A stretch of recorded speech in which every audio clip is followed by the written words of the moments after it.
25 years ago, Hasbro introduced the world to a new take on Transformers with Beast Wars, a new series starring the descendants of the Autobots and Decepticons, the Maximals and Predacons, who transformed into organic-looking animals. The toy line and its accompanying cartoon revitalized the brand for the 90s, and just like the original Transformers series before it, Hasbro's Japanese partner Takara soon brought the line over to their markets, expanding on this new age of beasts with new toys, characters, and media of their own. Sponsored by Patreon supporter Joel Adler, these are the basics on Beast Wars in Japan. The Beast Wars toy line arrived in Japan in summer 1997. At first, Takara's release of the toys was largely the same as their Hasbro counterparts, but their handling of the franchise soon began to diverge, as they started recoloring the figures to better match the characters' appearances in the animated series, and released the first new Japanese original character of the era, the Predacon Shadow Panther, a black recolor of the Maximal Cheetor.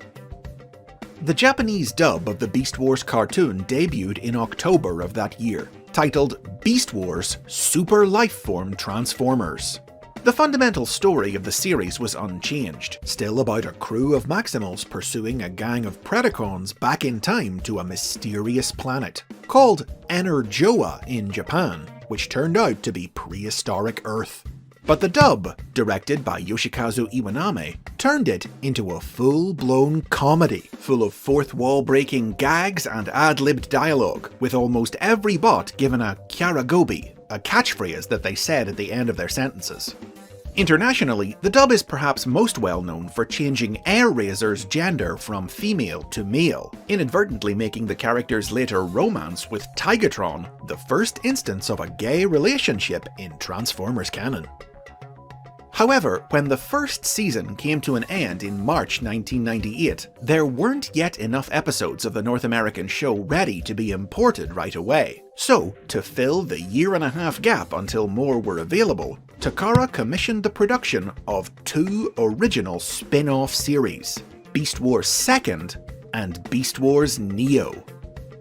Cell animated by Studio Ashi Productions rather than CGI, and not nearly as off-the-wall as the Beast Wars dub, but still with a heavy comedic bent, these two shows followed the adventures of different groups of Maximals and Predacons on other planets.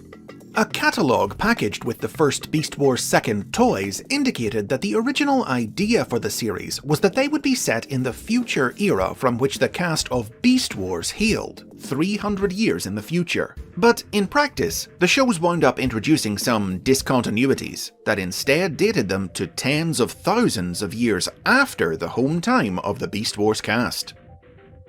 Beast Wars 2nd ran for 43 episodes from April 1998 to January 1999. Mirroring Beast Wars, it was set on post-apocalyptic Earth, referred to in the series as the planet Gaia, and followed the adventures of Lio Convoy's Maximals as they sought to prevent Galvatron and his Predacons from obtaining the mysterious Angle-Moi energy within the planet.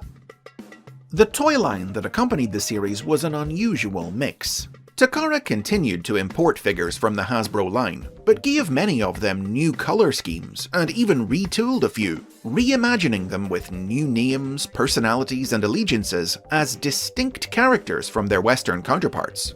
Moreover, the line didn't stick to only having organic beast modes. Many of the series' Predacon toys were recolored figures from past series like Generation 1, Generation 2, and Machine Wars, which had vehicle and robotic beast alternate modes.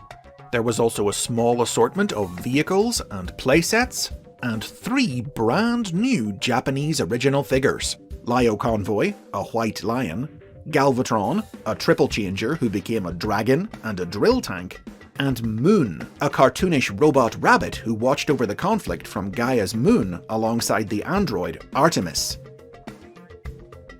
December 1998 saw the return of the Transformers to cinema screens for the first time since the Transformers the Movie in 1986, with the theatrical feature Beast Wars Special.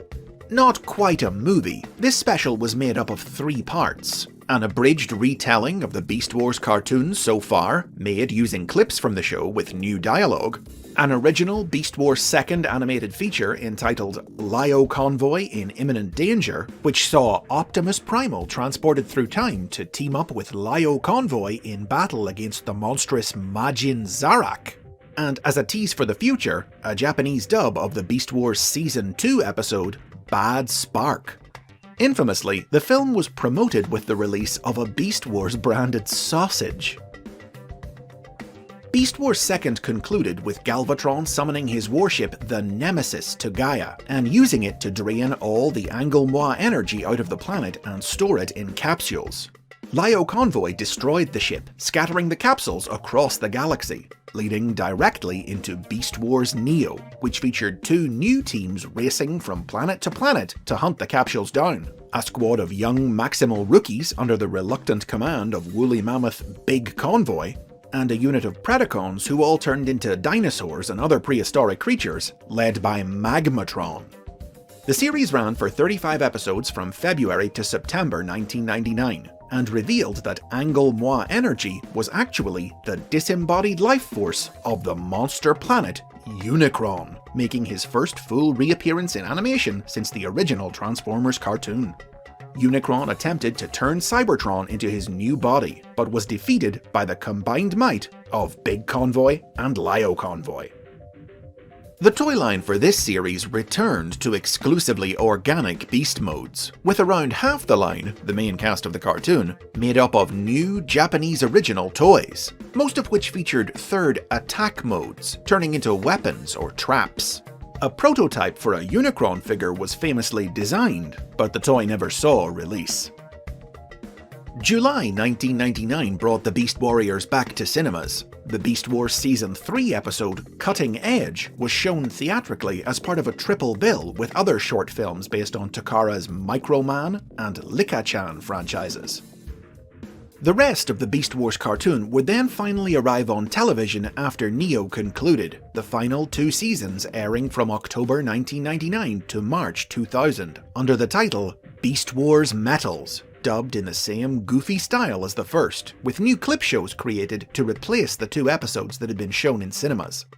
However, by the time of Metals, the line had begun to struggle. Reportedly, the overly complex new toys created for Neo hadn't sold well, and with sales in a slump, the Metals toy line wound up lasting only a few months at retail, leaving many figures from the Hasbro toy line without a Japanese release. Though it did include one of the era's most notable Japanese original toys, Ravage, a character who appeared in the cartoon but wasn't part of the Hasbro line.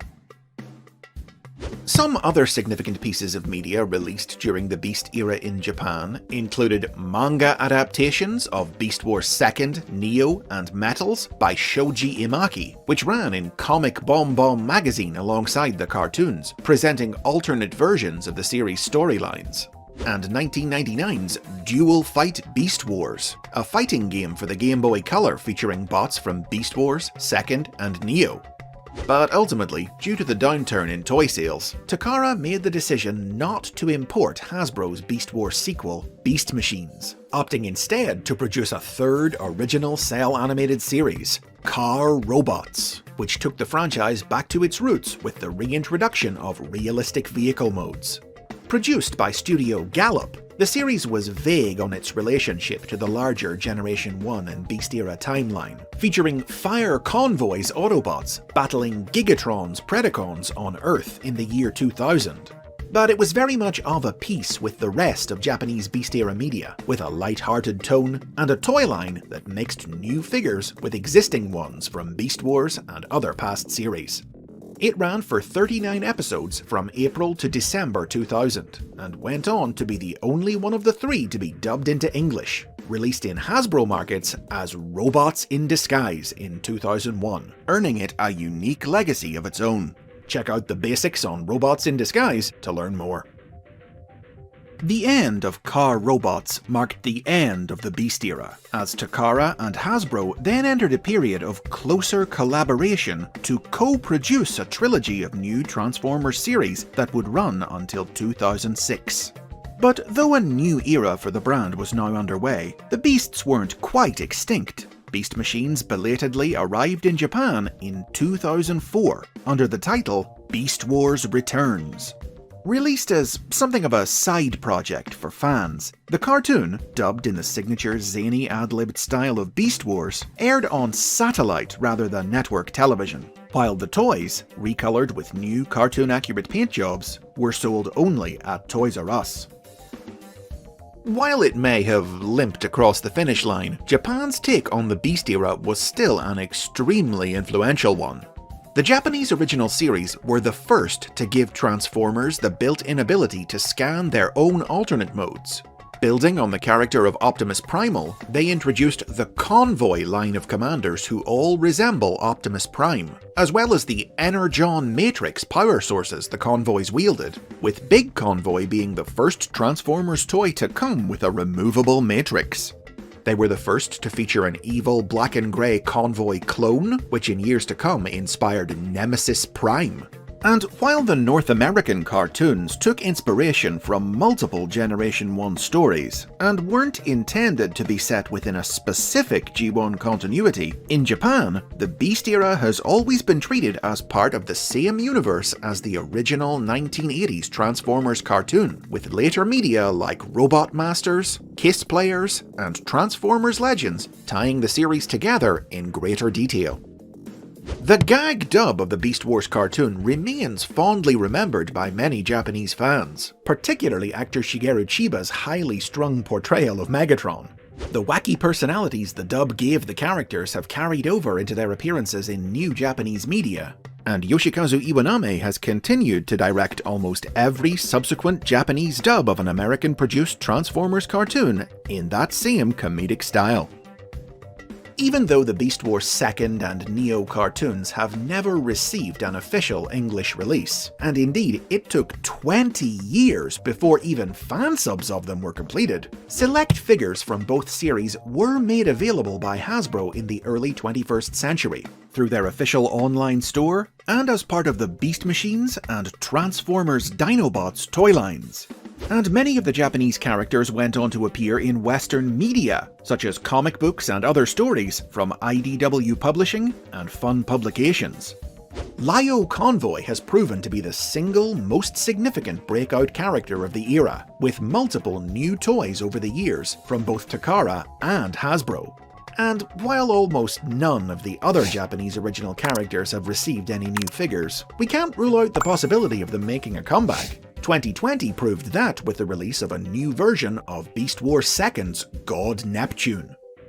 And of course, you can count on the basics to bring you closer looks at these individual shows, comics, toys, and characters in the future.